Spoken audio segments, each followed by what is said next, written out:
Okay, so here we are. This is week 3 actually of our Fly on the Wall coaching series with myself and Phil Kelly.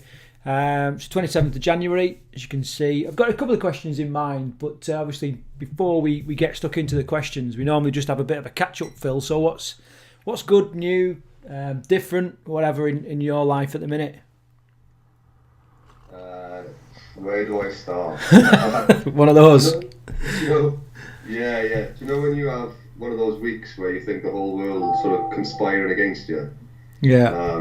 Yeah, I've had one of those weeks, I think, and I suppose I've just put it into chronological order. So there's something bubbling along in the background since just in the new year where my girlfriend's girlfriend dog is ill and on steroids, and there's problems with the bloods and all sorts. So that's been going on for a matter of weeks now, but thankfully she's coming out of that, which obviously caused a lot of stress. But the week after that, one of myself and my business partner's Phil's best mates from the RAF passed away, aged 34 years of age. So that was obviously a bit of a shock when that came through a couple of weeks ago. So we had his funeral last Saturday down in Falmouth. So it's one of those paradoxes of life. It was obviously a sad day to see him go, but it was also great to catch up with your mates that you haven't seen for a long time.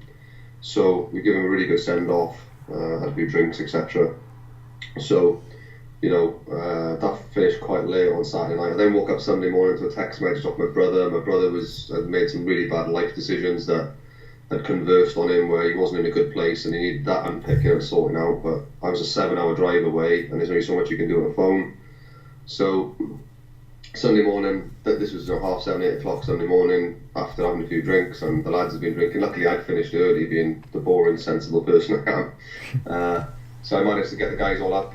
There was a few people relying on me for lifts, left, right and centre, so I managed to get them sort of up to Bristol and Newport where they need to be, and got home for mid-afternoon on the Sunday.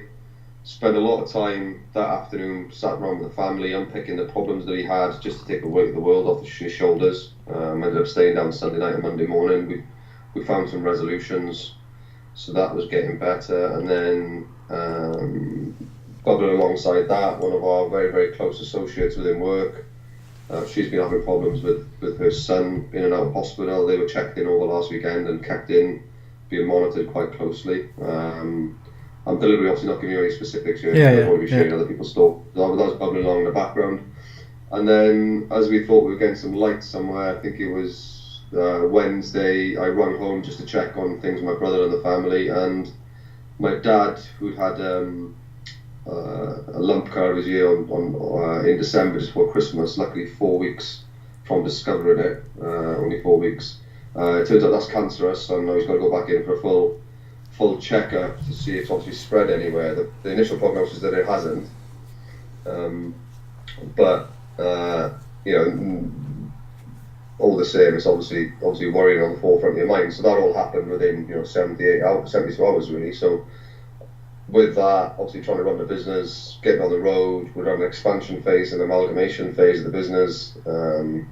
We get a busy time of year where proposals need to go in, and if you don't get the proposals in on time and they're not correct or good standard, we're certainly not going to win the work. So yeah, it's been one of those manic weeks really, where, like I said, sometimes you think, well, we don't deserve this. But I think in terms of the themes and the questions you had for today's session, I think it ties in really nicely in terms of how do you manage the potential overwhelm, how do you try as best as you can without being a robot and completely unemotional, how do you process and manage and deal with it. And I've come out of it, it's Friday now, so I've come out of it, I'm in a pretty good place. I'm happy with what I've done this week and how I've managed with it. Although I've had some conversations this week with my girlfriend where she said, you're allowed to shout and scream, you're allowed to vent and just let it out. Just the emotional side, but I don't feel the need to do that, and I think it's because some of the principles of what we do, the personal development journeys and the organisational development journeys have helped me to process it and to deal with it individually. Because I think what happens sometimes is people join the dots between all these events, and they're not linked, they're separate things, and you've got to, as robotic and as horrible as it sounds, you've got to decompartmentalize them and do as you best you can with each individual one. I think it's like you said, you kind of think, is the world conspiring? Because when you say all these events are not linked, the only way that they are linked is through you. You know what I mean? because they're all revolving around you. So then obviously you sort of look in and go, well, have I created this? You know what I mean? Is this my fault? What have I done to deserve this? But obviously we know that that's not the case. But it is quite tough sometimes. Yeah, and I think once you ask those logical questions, which we don't always do when we naturally respond as human beings with emotion, I wasn't aware of the cause of any of them. So then it's right. Well, I didn't cause them. I can spend all day thinking about, well, what could I have done better to maybe avoid it or played a different part beforehand. But that's when your regrets and your internal dialogue turns to a very, very negative state. That inner voice keeps chipping away. So I've had to put a positive spin on it in terms of, right, okay, what can I control right now with each one, and let's just make that happen right now. So, I'm trying my best to provide levels of support for the people out there, and likewise, they're doing the same for me. But I literally, I used Phil Quirk's analogy or metaphor, if you like, in terms of each individual. It was like I was trying to attend 4 or 5 snakes' weddings at a time. Mm. I know you've got to concentrate on one and just pull one snake out, one problem, and go, right, I need to deal with that now. What can we do with that? Writing things down, right, what's the actions off the back of that? Pull the next snake out and the next snake, and all of a sudden it becomes a lot clearer. Right, I'm happy with that, let's move on to the next one. And like I said, I'm more than conscious that it can come across as quite cold and process driven, but I think what that actually did when I was trying to solve the problems is it allowed me then to sit back in the night, sit down with a cup of tea and go, right, this is a hell of a week, and then reflect on it, and maybe a little bit of internal emotion of disappointment in some people, or a bit of empathy with the other people of what's going on. And I've definitely had a process where there's been a little bit of disappointment in my brother. There's a lot of empathy going towards this work colleague of mine, and there's definitely a lot of carpe diem, seize the day, if not now, when mentality from losing one of our best friends. So you can try and reframe the situation as best you can, and then with them you deal with them as best you can, obviously. Yeah. So when you was doing that, was there any particular like structure or routine to how you was processing stuff? No, I think a lot of the stuff we do now is probably just I'm unconsciously competent, where I just do it now. It's just part of the process. But if I was to rip it down into some of the course processes, there's definitely an element of reframing. There's an element of chunking down into the specifics. Give me the information, what's going on. What does that specifically mean? Give me the root cause of that, and then we can solve it one bit at a time. So it's definitely those two elements, and also, speaking up and chatting to people. This is part of it today. Again, I've got no dramas. Like I said, without talking about the specifics, it's not fair on the individual's concerned. But I've got no problem bouncing ideas off people. I've spoken to Phil a few times. I spoke to my girlfriend quite extensively in terms of what this means and what we can do about it. But I think, it's easy to say, just take all emotion away and just deal with it logically and process driven and that, but the world's not that. We're human beings, and it's not that simplistic. But I think once we either drain the emotion, get it out and release it, and then we focus on what to do next, the quicker we can get through that process as best, with the support and help of each other, and understand the situation that's going on and gain clarity. It helps us to make the right decisions moving forward. Easier said than done, I've got no doubt about that. But yeah, sorry to talk over, but over Christmas, quite regularly I've, times like this where I just attach so much emotion to usually somebody else's actions, and I'm sometimes just sort of sat there, I'm like bewildered. I'm like, how, what is the thinking behind that thinking? Because I just do not understand it. I know it's my model of the world, their model of the world, and all this kind of stuff, but sometimes I just do not get it, and it feels like an insult, or it feels like a personal attack, or it feels like they're just doing it to wind me up or something, and I do spend a lot of time processing it and all this, and I'm not really at that, it just happens naturally. What I tend to do is, I get a bit of paper and commit my thoughts to paper, and I find that kind of helps for me, and I kind of write lots of different stuff down, what I'm just experiencing, what I'm feeling, and all this kind of stuff, and then another thing that I do, which is something that I learned from you and Quirky, is the Cartesian logic, the grid of what will happen if you do, what will happen if you don't, what won't happen if you do, all this kind of stuff, and I work through that, and then I find that once I feel like I've made the best decision for me, then I can take action, and then once I've got to that point, the action bit, knowing what to do, seems to come quite easily, and then obviously away you go.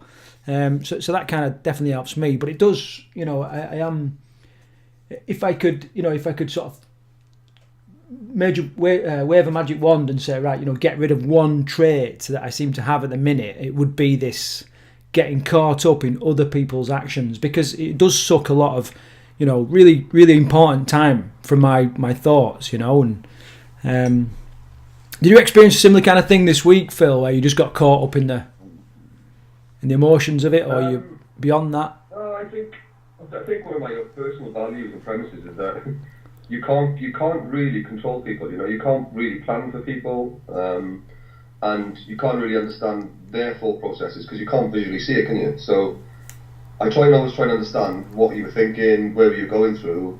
That was the action, because if you think about it, it all comes back to decision making, doesn't it? I mean, certainly my brother's, maybe certainly not the other ones, but my brother's situation, he's made a load of decisions that's caused him some problems, which is then had a knock-on effect on everybody else. The other ones was all about, they were external factors, but you still have a decision in how you react to it. So knowing yourself and the way you process information and how you react to situations will definitely help you process the information of what's going on around you, and therefore feed into decision making. Yeah. And therefore your decision making chance of creating the right decision for the right action. You get buy-in to you making the right decision, so therefore you haven't got any baggage behind you, but also you commit to that decision then to go and do an action off the back of it.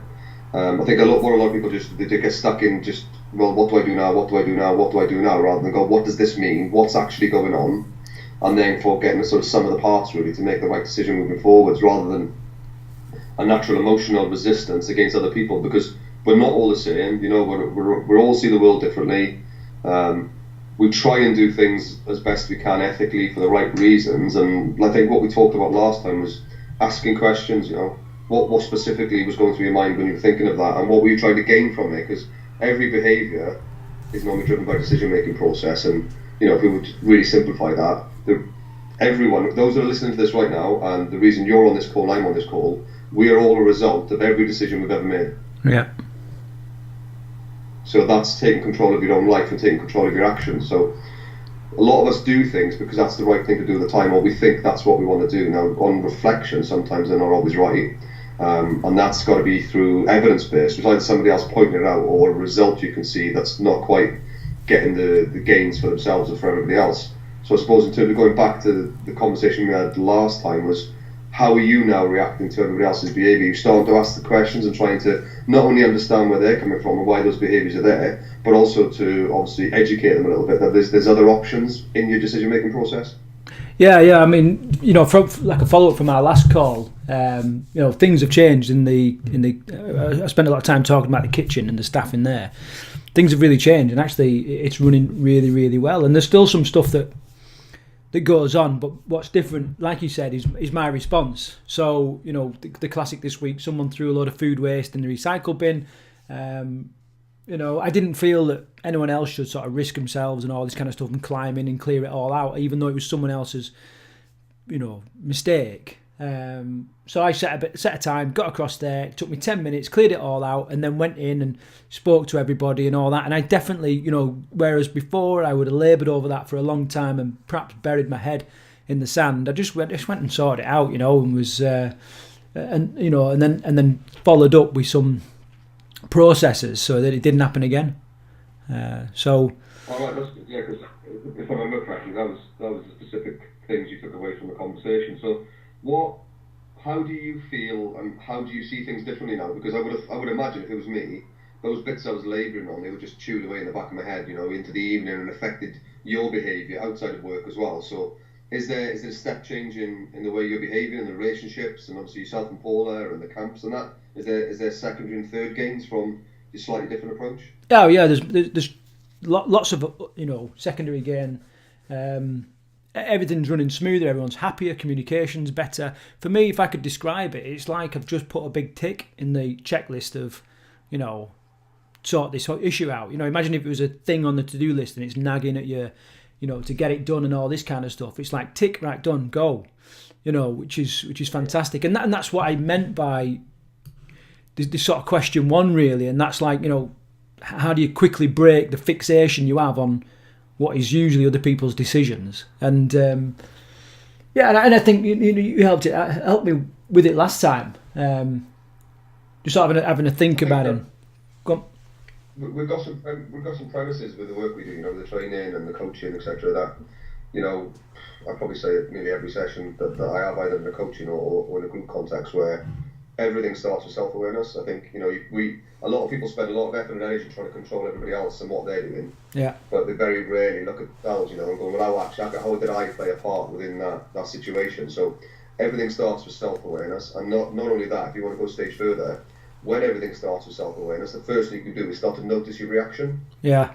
Yeah. Because people are really intuitively conscious and subconscious. So if somebody comes to tell you news and internally you're raging, or on the outside you're all there, all right, no problem, sort of fine, but there's a conflict internally of you, people will pick up on that because your body language, your levels of energy, there'll be something will change within your physiology that they'll pick up on that. So you need to know your reaction to make sure that internally you're congruent, consciously and subconsciously with your body language, so that they'll buy into it and they feel more relaxed. Yeah, no, I completely get that. Instead of people going, oh, Craig's in a grump again and all this, which is the classic thing. It's like, well, no wonder I'm in a grump. Some knob, I've just cut my finger on a bit of glass because some knobhead can't, you know what I mean? So, but I know that's how I react, and that's what I wanted to change. Interesting, just a little bit of a segue.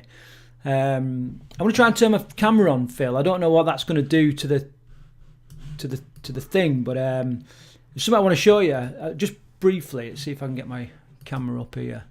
So people on the screen will be able to see this little wristband that I've got. I don't know if I've told you about it. Let me end my thing. It's called a Pavlok, which is obviously the play on the words to the old, Pavlovian dog and all that kind of stuff. Basically what it does, you can set it so that it gives you an electric shock when you have negative thoughts, negative processes and all this kind of stuff. And it's like an aversion therapy. I'm running a test with it at the minute because I want to give all our long-term weight loss clients a Pavlok for when they think about sugar and all this kind of stuff. So basically I've been testing it now, and I've had it on for 2 weeks. If you can see, I don't know if you can see, but my fingernails are starting to grow. I've bitten my fingernails for nearly 40 years. Nearly 40 years. The only time I didn't bite my fingernails was when I was in Norway skiing and I had gloves on all the time. And it's completely unconscious. You was talking about awareness before. What this band does, I've got it set so that every time I lift my fingers up to my mouth, it recognizes me like a mercury switch type thing inside there, and it recognises the movement and vibrates on my wrist. At which point it brings my awareness to what I'm doing with my hands. And at the start, it was usually always, nibbling on my fingernails or whatever. And just that awareness cracked nail biting in 5 days. I after 5 days, I was like, I'm done with nail biting, that's it. And now it's like a bit of a reinforcement thing, aiming for the 21 days to truly cement a new habit and all that kind of stuff. And it just highlights what you were saying there about everything starting with awareness. Yeah, and isn't it great, when you know this more than anybody, the fact that you're using language like I've always. Yeah. The context of time is involved in that conversation. We're actually, if you think about it, where let's take out your first primitive years, 15, 16, 18 years maybe. So that probably wasn't. You probably weren't then. Yeah. Is that true or not? Well, weren't biting my fingernails. Yeah. For as long as I can remember, so 6, 7, something like that. I've been biting fingernails. So that's almost a quarter of your life there. Yeah. So, but imagine though, the average age of a human being now, certainly a male, is pushing 80, 85. So, so as you get over this and get sorted and moving forward, that at some point you're going to say, well, nearly half of my life now I haven't chewed my nails. So it's just a phase your identity changes, doesn't it? As in, like, you was Craig the nail biter, now you're, Craig the non-nail biter, because a greater percentage of your time is... What are you doing them for? You're going to get them all done, get them all, coloured. Yeah, well, I mean, then I'm back on the Jeremy Kyle show, aren't I? So I need to get my nails done and eyelashes done and all that. So, You have to stand out. You have to stand out. Get your makeup done. I remember you put it last time with your makeup done, everything all done, and you weren't happy, were you? But part of the show, if you're going to be on TV and be a celebrity, Craig, you've got to play the game. New haircut as well. Yeah, brilliant. Yeah, okay. See that? Quickly moving on from fingernails. So, yeah, I mean, in terms of like NLP and like the mindset stuff. My second question there is, how can I detach emotion from other people's actions? And I think we spoke about it. We have spoke about it and kind of cracked that nut. But is there any rapid fire? I'm talking, swish pattern, the fast phobia type stuff. Or is it even easier than that? Yeah, I think the first thing is to stop. Just stop, because what we're really good is just burying our heads and working through it and ploughing through it and not actually stopping and taking a moment to assess what's going on. In one of our human factors and behavioural safety elements, we call that situational awareness, or your SA. Is what's actually going on, because what will happen if we don't deal with it, just the weight gets heavier and heavier and heavier and heavier, and as it gets heavier and heavier and heavier, you don't want to talk about it, so you just plough on and you carry on as business as usual, if you like. So sometimes, whether it's health and safety or your own personal mental health and well-being, you just got to take 5 sometimes. Just go, right, this is on my mind now, clearly it's just jumping in, let's just take 5. I want to plan some time into my day where I need to go and stop and just process what's going on and put it into a bit of some sort of organisation, some sort of structure, Therefore, that structure creates automatically a process where it's a phenomenal thing where as human beings, we just think by ploughing on and doing work and keeping ourselves busy, we'll deal with it. But more often than not, it comes back every time, and when it's coming back, it normally comes from behind and bites on the arse. So, yeah, just stop and take 5, because if that'll create a new habit, not only to deal with the situation, that when you get through it and you get clarity, you can then reinvest that time in, hypnosis or mindfulness or a good positive conversation with someone. You could have a premise that, right, once a day I'm going to pick up the phone to somebody I really like to talk to, which this is why we do it. We like talking to one another. This is why we're sharing it with people. Is once a day, once a week, we're going to have this conversation where we can recharge our batteries, talk about positive things, make some plans of the good stuff we're going to go moving forward, and just reinvest that time. But yeah, just stop, take 5, and process it. Because we can all be brave, we can all be strong, but as an old boss of mine when I was in the military said, he said, anybody can be a hero, but it takes a genius to stay alive. Yeah. So there's a great quote in it. Yeah, definitely makes sense. And what springs to mind is this quote, and I don't know who it's from, who said it first, but it's sometimes the best way to get yourself out of a hole is to stop digging, and that's what that is. Oh, brilliant. Okay, so it's been a great call, Phil. So, any little afterburners from you? Anything that you're looking forward to this week? Have you got a bit of light on the horizon? Have you, or you breaking out of this? Yeah, well, there's always like you create but by going through that process this week, it just gave me even further deeper belief in what we're doing, because it has definitely helped, without a shadow of a doubt. But yeah, it's always everything's going really good. My relationship's brilliant. I'm off to see my son this weekend, so that was good. I'm really proud dad, looking to see him play football tomorrow. And the business is taking off and off. We've got some really great values-based people that are helping to support. We've had a call to Canada this week where potentially we're looking to expand, maybe later on this year or maybe into next year.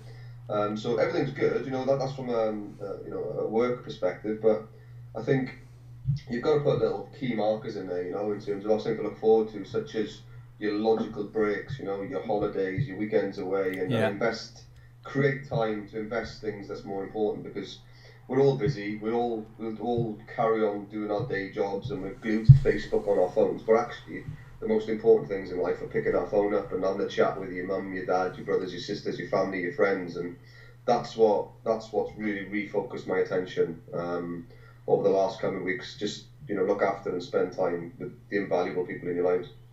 Oh, brilliant. Yeah, very, very similar for me, although I'm not bloody expanding to Canada. No, I mean, a couple of things really struck home there, like, talking to your family. I've got, about 12 months ago now, a long-lost son got in touch and eventually came to live with me, and he's got some of his family coming down from Scotland this weekend. to spend some time with him. So there's lots of reminders around me at the minute about speak to your family, get in touch with them, and spend a bit of time with them. So that's going to be one of my big goals this week. I'm going to throw something back here. You're really good at this. Is when you really focus on work, you put your phone on silent and you put it in another room, don't you? Yeah. And you just go at it. You go at it 40 minutes or an hour, and you crack on with it. And I think if you can do that with work, then why don't we do it when we're with family and friends? That Facebook message, that Facebook post that you've been tagged in, the Instagram or the Snapchat, it's not important. When you're with your family and friends, just maybe bloody turn it. I said, what did I say to you the other day? I think I said, when was the last time you turned your phone off? Yeah. Off. Yeah. They went, I haven't turned it off since I bought it, and maybe it's turned itself off when it ran out of battery, but I haven't deliberately done it. And I've got no doubt, I was talking to myself when I asked that question. And I think, we can all just, bored and addicted to information, whatever way you want to do it, but I think, taking deliberate steps to make the most of now, because that Facebook message is always going to be there, isn't it? Yeah. All right, mate. Well, take care. At some point. Have a great week, and my love and best wishes to you and your family and all that. I know everything will come good. And I look forward to our call next week. Yeah, all right, mate. Thanks very much. No, all's good. So anybody listening, don't worry, everything's good. All right, mate. Take care. Take care, mate. Bye.